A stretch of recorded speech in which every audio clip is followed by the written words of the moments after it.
First నాన్నకే చెప్పా actor అవుతానని. వెంటనే ఓకే అన్నారు, చాలా హ్యాపీగా ఫీల్ అయ్యారు.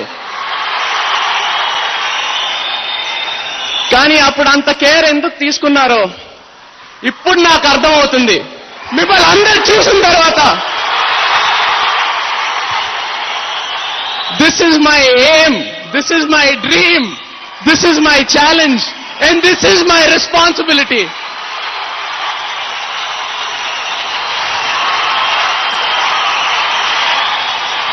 యాక్టర్ అవుతున్నానంటే ఇద్దరు తాతలు గర్వపడాలి, నాన్న వెంకి మామ గర్వపడాలి, ఫ్యామిలీ గర్వపడాలి, ఫ్రెండ్స్ గర్వపడాలి, మీరందరూ గర్వపడాలి.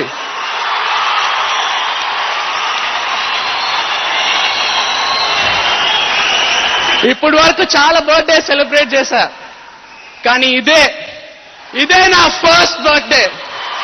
లైఫ్ లో ఎప్పుడు మర్చిపో